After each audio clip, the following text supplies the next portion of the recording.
Hello everyone and welcome to mister Devbhoom. तो SSC JEE mains preparation के लिए आज हमारा तीसरा लेक्चर है जो कि आरसीसी से ही रिलेटेड है। आरसीसी का तीसरा लेक्चर, तीसरा क्वेश्चन आज हम डिस्कस करने वाले हैं जो कि काफ़ी ज़्यादा इम्पॉर्टेंट है और काफ़ी ज़्यादा टफ माना जाता है आरसीसी में।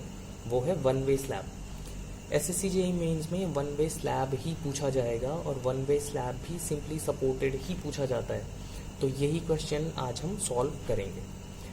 तो वन वे स्लैब के लिए ना कुछ डिज़ाइन स्टेप्स हैं जो कि मैंने लिखे हुए हैं और आपको वही फॉलो करने हैं। देखो डिज़ाइन स्टेप, सबसे पहला क्या होता है, कैलकुलेशन ऑफ डेप्थ। तो calculation of depth for one way slab L/D should be less than L/D basic K1 K2 K3।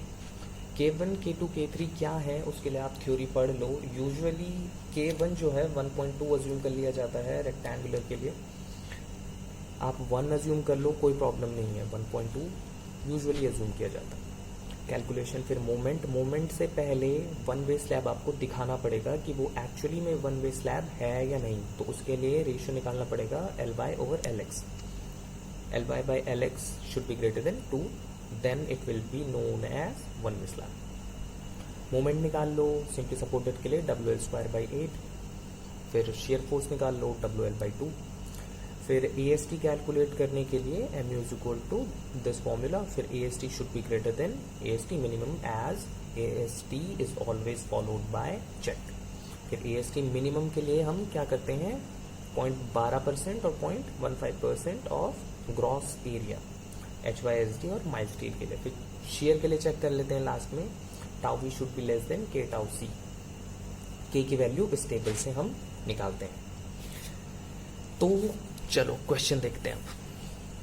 Design a simply supported RCC slab for an office floor having clear dimension of 4 meter 10 meter with 230 meter wall all around. Adopt M20 and FE415 SSC JEE 2008 20 marks का question. तो चलो इस question को हम solve करते हैं। तो सबसे पहले हमको गिवन क्या क्या है, एक सेक्शन मैं अगर बना लूँ, ये सेक्शन मुझे गिवन है जिसमें ये डायमेंशन 4 है और ये डायमेंशन 10 है और ये कोई वॉल है जो कि ऑल अराउंड है।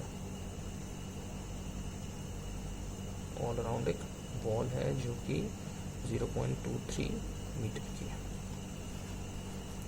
तो सबसे पहले हम क्या करेंगे, कैलकुलेशन ऑफ डेप्थ। हम सबसे पहले क्या अज्यूम करते हैं कि ये वन वे स्लैब ही है, क्योंकि हमें 2 बार वरना चेक करना पड़ेगा।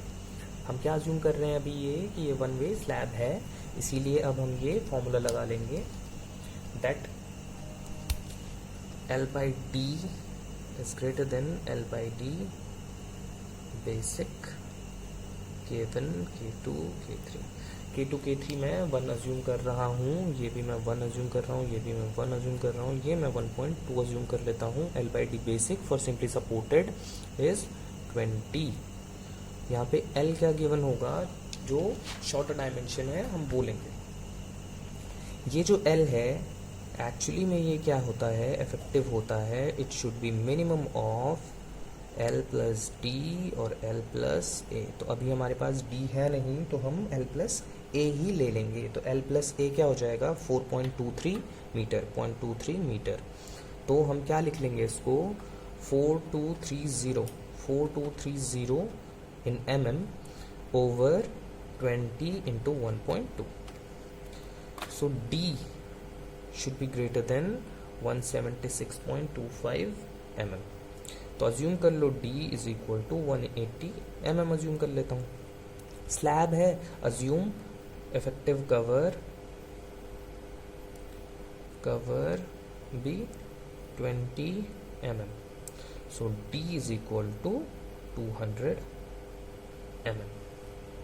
ठीक है, जैसे ही हमने D निकाला अब हमें चेक करना पड़ेगा that this is one way slab. So L effective in x direction is equal to minimum of L X plus B और L X plus A. L X मेरे पास 4 मीटर गिवन है, D मुझे 180 given है, L x फिर 4 meter given है और ए मुझे 0.23 मीटर गिवन है। तो मेरे पास क्या आएगा, ये मिनिमम हो जाएगा which will be equal to 4.18 meter. So L effective in Y direction over L effective in X direction will be equal to 10.18 over 4.18 which is equal to 4.18 2.435 which is greater than 2. So this is one way slab. अब ये आ गया, अब हमारे पास दूसरा step हम करेंगे, that is calculation of moment.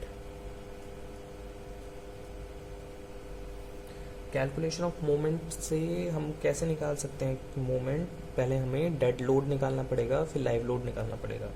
तो dead load क्या आ जाएगा, बच्चे क्या करते हैं, कुछ फ्लोर फिनिशेस अज्यूम कर लेते हैं, कुछ और अज्यूम कर लेते हैं। जब तक हमें गिवन नहीं है हम क्यों अज्यूम कर रहे हैं, अपना काम बढ़ाना नहीं है, तो इसीलिए मैं अज्यूम नहीं कर रहा। तो डेड लोड क्या हो जाएगा, D 200 mm 0.2 into 1 into 25 kilo newton per metre cube for concrete. तो कितना हो जाएगा ये 5 kilo newton per metre. Live load मुझे कुछ गिवन नहीं है, सो अज्यूम लाइव लोड 5 मीटर ही मान लो, 5 kilo newton per metre. Okay, अब जो टोटल लोड आया वो देखो कितना आएगा, टोटल कितना आ जाएगा, total load W is equal to 5 + 5 10 kilo newton per meter. So WU क्या हो जाएगा, 15 किलो न्यूटन पर मीटर। कैसे आया, 1.5 मैंने इंटू कर दिया, ओके, अल्टीमेट आ गया। तो मोमेंट क्या आ जाएगा, is equal to WU L effective in X direction whole square by 8। X direction shorter direction में ही हम निकालते हैं, ओके, इंटू 15 इंटू क्या हो जाएगा 4.18 square by 8, 32.76 kilo newton meter. V max क्या हो जाएगा, WU into L effective in X direction by 2। कितना हो जाएगा WU कितना है 15 इंटू 4.18 ओवर 2, 31.35 किलो न्यूटन। खत्म हो गया, मोमेंट भी निकाल दिया, शेयर भी निकाल दिया। अब क्या निकालेंगे, तीसरा स्टेप करो अब, कैलकुलेशन ऑफ AST। AST के लिए सीधा सिंपल फॉर्मूला जो मैंने अभी लिखाया था, MU is equal to 0.87 FY into AST into D minus FY AST over FCK B। Put कर दो सारी values, 32.76 into 10⁻⁶.87 into FY into AST into D is 180 minus FY into AST over FCK into B per meter width, that is 1000 mm. So AST is equal to 537.374 mm square. अब ये AST मुझे check करना पड़ेगा, AST is always followed by check. So AST minimum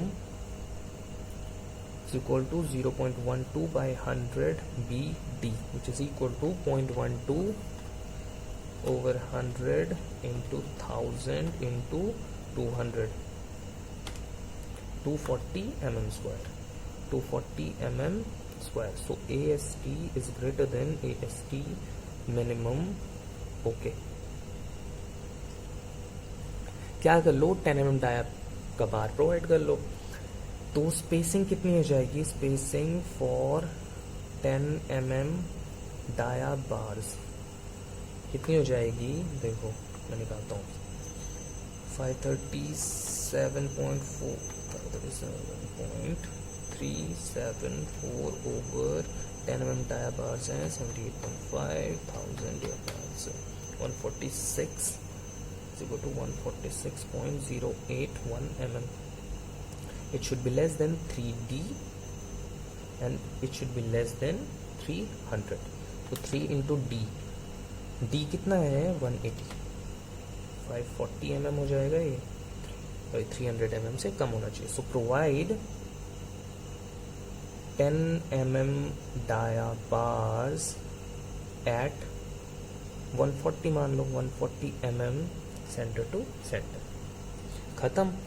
अब क्या करो, distribution steel provide कर दो. डिस्ट्रीब्यूशन स्टील इतना ही प्रोवाइड करो 12%. 8 mm डाया बार्स प्रोवाइड कर दो इसके. तो 8 mm डाया बार्स के लिए स्पेसिंग कितनी आ जाएगी, देखो 240 डिवाइडेड बाय 850,000 कितना आ गया स्पेसिंग,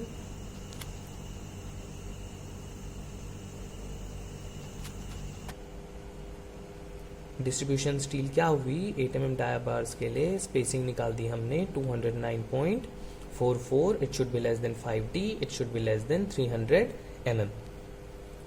अब क्या करेंगे, हम प्रोवाइड कर देंगे distribution steel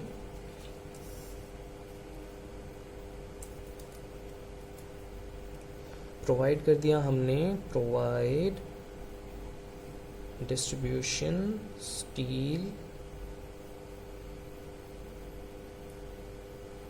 of 8 mm dia bar at कितना आया था 200 mm, मान लो 200 mm सेंटर टू सेंटर. खत्म हो गया डिस्ट्रीब्यूशन स्टील भी. अब क्या है, आखिरी स्टेप है चेक फॉर शियर. अब हमें सिर्फ और सिर्फ शेयर के लिए चेक करना है. तो शेयर के लिए चेक करने से पहले हमें क्या चाहिए होगा, AST प्रोवाइडेड, जो हमने AST प्रोवाइड किया है. अब हमने AST प्रोवाइड कितना किया है, देखो 1000 भी है, π/4 10 mm का डाया हमने यूज किया था, और कितने mm में 160 mm सेंटर टू सेंटर हमने प्रोवाइड किया था.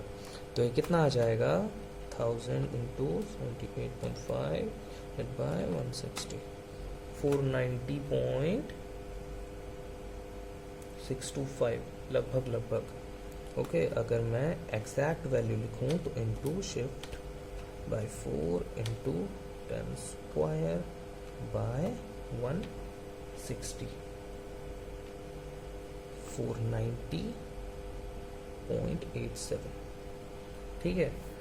अब PT क्या हो जाएगा, this 4 AST divided by BD. B कितना है 1000 इंटू D कितना है 10 into 100. PT is equal to 0.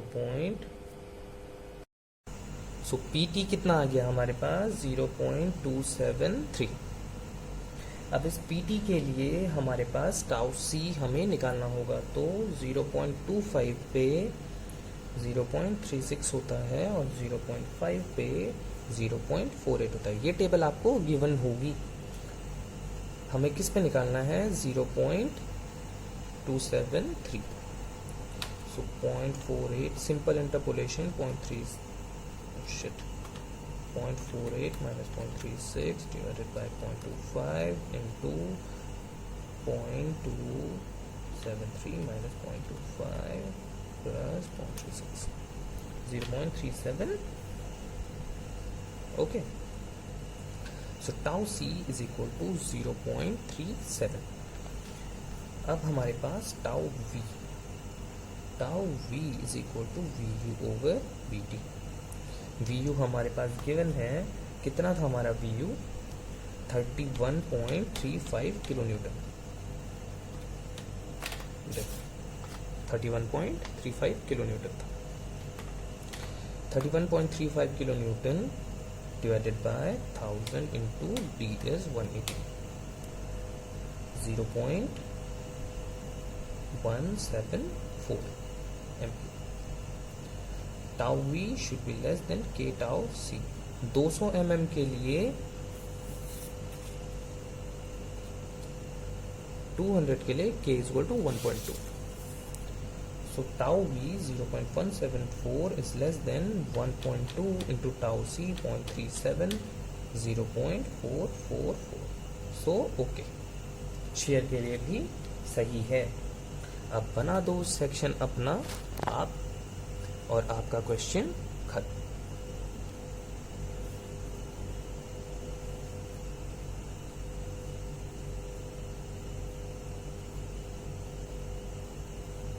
ये वॉल है 230